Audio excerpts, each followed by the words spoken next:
Good morning students.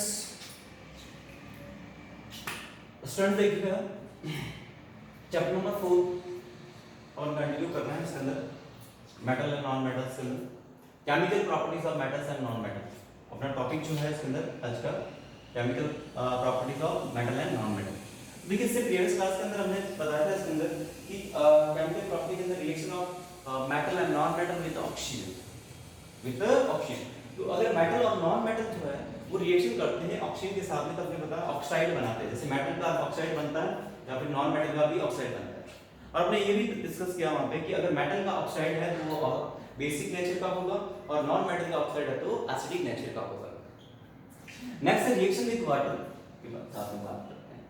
तो water के साथ में अगर रिएक्शन देखें इसके अंदर अपन, तो यहाँ पे देखिए इसको समझाने के लिए एक एक्टिविटी दे रखा है इसके अंदर आपको, ठीक है। तो इस एक्टिविटी के अंदर अपने को क्या करना है, इसके अंदर एक जो है ग्लास लेना है इसके अंदर आपको, और उसके अंदर जो है थोड़ा सा वाटर या टेस्ट ट्यूब ले लो, उसके अंदर थोड़ा सा वाटर फिल कर दिया आपने।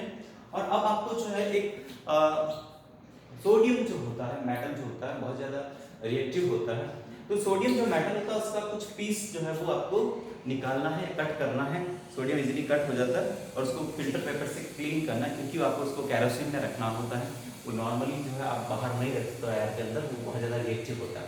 तो आपने क्या करा, इसके अंदर एक सोडियम का पीस कट करा, क्लीन करा और उसको जो है वो इसके अंदर आपने वाटर के अंदर डाल दिया। जैसे ही वाटर के अंदर आप डालोगे, इसके अंदर आप देखोगे इसके अंदर जो सोडियम जो है वो क्या कर रहा है, यहाँ पे इसके अंदर एक हिजिंग साउंड प्रोड्यूस करता है, सर सर करके।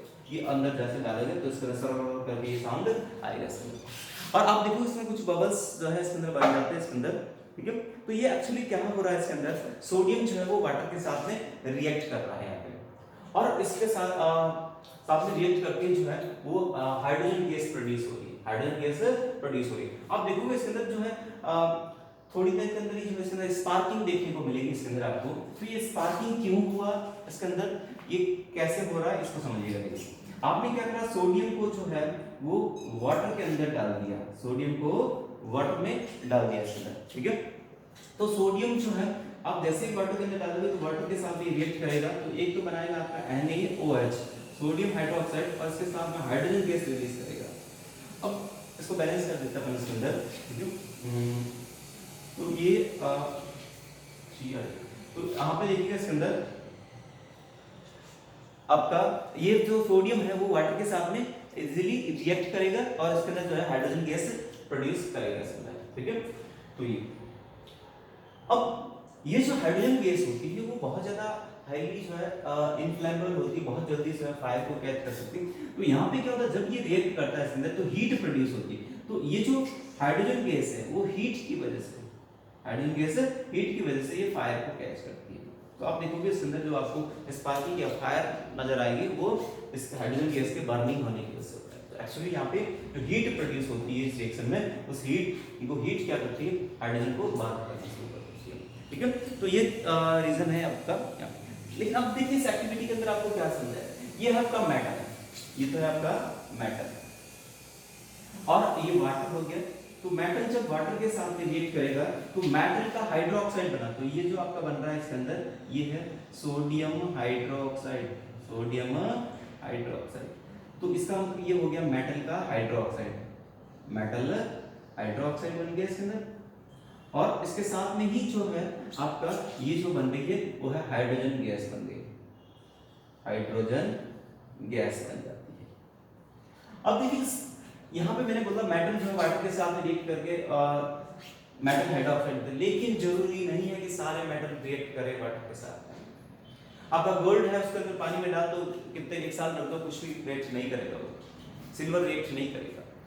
तो जो लेस रिएक्टिव मेटल है वो रिएक्ट नहीं करते हैं, जो हाईली रिएक्टिव मेटल है वो जल्दी से रिएक्ट कर देते हैं। आप आयरन को आप रखिएगा वाटर के अंदर तो रिएक्ट कर लेगा, ठीक है। एल्युमिनियम रिएक्ट कर लेगा, लेकिन कुछ कॉपर है या फिर जो सिर्फ इसके अंदर बात करें इसके अंदर, तो वो एक इजीली रिएक्ट नहीं करेगा इसके अंदर, ठीक है। जैसे अगली एक एक्टिविटी दे रखा है इसके अंदर आपको, इसके अंदर कि आपने को 3 टेस्ट ट्यूब लेना है, इसके अंदर 3 अलग अलग टेस्ट ट्यूब लेना है आपको। एक्टिविटी नंबर 5 है इसके अंदर, एक्टिविटी नंबर 5 वाले का। तो ये 3 टेस्ट ट्यूब लेना है, ए बी और सी, ए बी और सी, ये 3 टेस्ट ट्यूब है और तीनों टेस्ट ट्यूब के अंदर जो है आपको अलग अलग मटेरियल यूज करना है इसके अंदर, ठीक है। और हर एक टेस्ट ट्यूब को जो है आपको हाफ फिल कर देना पहले वाटर, तीनों के अंदर ले लिया मैंने वाटर, ठीक है। और हर एक टेस्ट ट्यूब के अंदर आपको अलग अलग मेटल का यूज करना है इसके अंदर। पुट अ पीस, एक के अंदर आपको डालना है इसके अंदर मैग्नीशियम का पीस, दूसरे के अंदर आपको डालना है इसके अंदर जिंक का पीस, ठीक है, दूसरे के अंदर जिंक का पीस डालो और तीसरे के अंदर आपको आयरन का पीस डालो, ठीक है। ये 3 अलग अलग मेटल्स के पीसेस आपने डाल दिया। अब आपको इसको हीट करना है अलग अलग। तो हीट जो है टेस्ट ट्यूब ए को जो है वो तो आपको जो है वो 5 to 10 मिनट ही हीट करना है और टेस्ट ट्यूब जो बी है उसको आपको जो है हीट करना है इसके अंदर बी और सी दोनों को जो है वो 10 से 15 मिनट तक हीट करना है, 10 से 15 मिनट तक हीट करना है। हीट करने के बाद इसमें लिटमस पेपर से इसको टेस्ट करिएगा। आप देखोगे इसके अंदर मैग्नीशियम वाले जो है इसके अंदर, और जैसे इसके अंदर रेड लिटमस डालोगे इसके अंदर तो रेड लिटमस का कलर चेंज हो रहा है, इसका मतलब इसके अंदर क्या बना है, बेस बना है। कैसे बना देखिए इसको, मैग्नीशियम को अपने हीट यानी हॉट वाटर के साथ मैग्नीशियम रिएक्ट करेगा, ठीक है, इजी कोल्ड वाटर के साथ रिएक्ट नहीं करेगा ये। तो ये हॉट वाटर जो है वो इसके साथ में अपने हॉट वाटर है ये इसके अंदर थोड़ा सा गरम करा आपने 5 मिनट के लिए, तो हॉट वाटर के साथ रिएक्ट करेगा तो ये बना देगा इसके अंदर आपका मैग्नीशियम का हाइड्रोक्साइड MgOH और 2, तो ये बन जाएगा आपका मैग्नीशियम हाइड्रोक्साइड, ठीक है।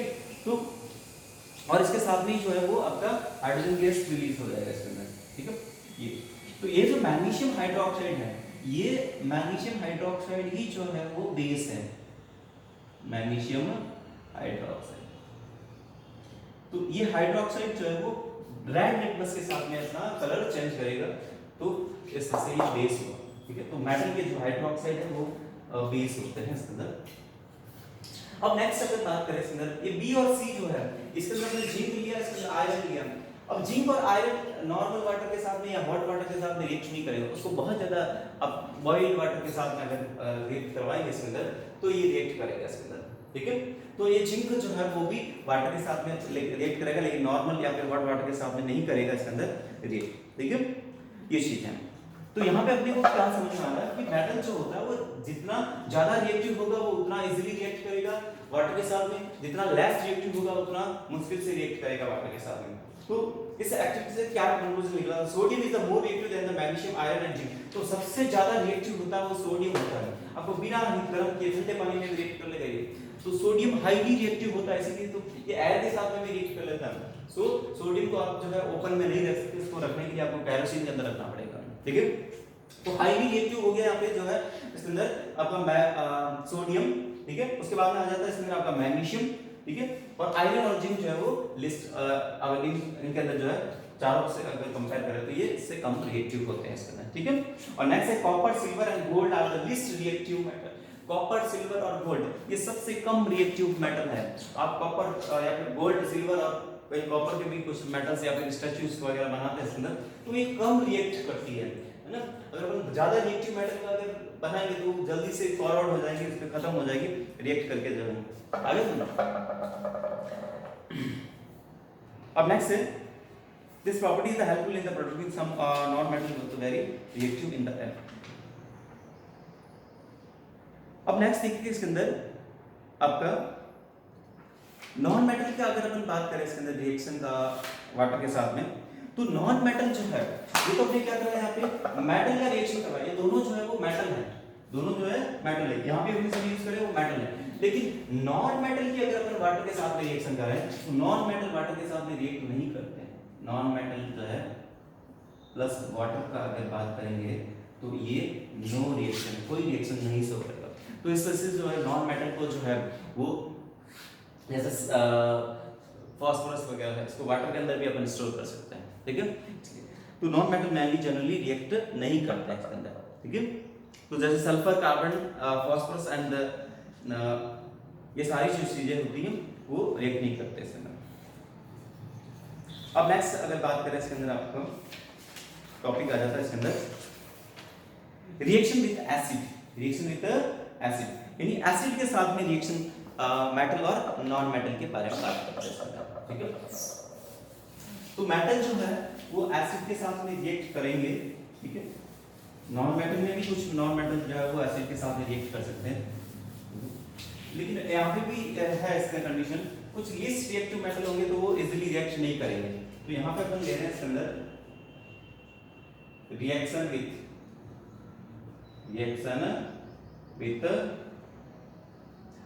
एसिड्स, एसिड के साथ में रिएक्शन करवानी है। तो पहले अपन मेटल का करवाते हैं इसके अंदर एसिड के साथ में। तो मेटल प्लस एसिड, तो क्या बनेगा इसके अंदर? तो यहाँ पे देखिए इसके अंदर मेटल का जो है या तो इसके अंदर आपका क्लोराइड बनेगा, ठीक है, या फिर जो है मेटल का सल्फेट बनेगा, ठीक है। या तो क्या बनेगा, मेटल क्लोराइड बनाएगा या फिर मेटल का सल्फेट बन सकता है, वो डिपेंड करता है कौन सा एसिड ले रहे हैं। मेटल का सल्फेट बन सकता है और इसके साथ में हाइड्रोजन गैस प्रोड्यूस होगी, H2 गैस जो है वो यहाँ पे प्रोड्यूस होगी इसके अंदर। तो यहाँ पे देखिए अपने रिएक्शन करवा रहे हैं इसके अंदर मेटल का। पहला इसके अंदर एग्जांपल ले रहे हैं इसके अंदर एल्युमिनियम का रिएक्शन करवाते हैं स्टूडेंट इसके अंदर हाइड्रोक्लोरिक एसिड के साथ में। तो ये एल्युमिनियम जो है वो मेटल हो गया और HCl जो है एसिड हो गया, हाइड्रोक्लोरिक एसिड। तो ये रिएक्ट करेगा इसके अंदर, तो ये बनाएगा इसके अंदर AlCl3, एल्युमिनियम जो है ट्राइक्लोराइड है इसके अंदर, ये एल्युमिनियम क्लोराइड बन गया इसके अंदर और इसके साथ में जो है हाइड्रोजन गैस रिलीज होगी, हाइड्रोजन गैस रिलीज। तो ये क्या बन गया इसके अंदर, मेटल का क्लोराइड बन गया, मेटल का एल्युमिनियम क्लोराइड बन गया, ठीक है, और ये हाइड्रोजन गैस यहाँ पे प्रोड्यूस होगी। ऐसे देखिए और एक रिएक्शन आपका जैसे आयरन की बात करें इसके अंदर, तो आयरन जो है वो अगर HCl हाइड्रोक्लोरिक एसिड के साथ में रिएक्शन करेगा तो ये आपका FeCl3 ये जो बना लेगा, या FeCl2 भी बना सकता है, फेरस है या फेरिक है वो कंडीशन अलग अलग हो सकता है इसमें। तो FeCl2 प्लस H2, तो यहाँ पे भी ये जो है मेटल का क्लोराइड बनता है। अगर आप सल्फ्यूरिक एसिड के साथ में रिएक्शन करवाते हैं, जैसे मैं अगर रिएक्शन करवाऊं इसके अंदर Al प्लस या फिर अपन आयरन की करवा सकते हैं, इजीली रिएक्ट करेगा सल्फ्यूरिक एसिड के साथ में, ठीक है। Fe प्लस H2SO4, तो H2SO4 ये सल्फ्यूरिक एसिड आयरन के साथ रिएक्ट करेगा तो ये जो है Fe2SO4, ठीक है, प्लस हाइड्रोजन गैस प्रोड्यूस करेगा। तो ये क्या बनेगा, मेटल का सल्फेट बनता है, मेटल का सल्फेट प्रोड्यूस करेगा, ठीक है।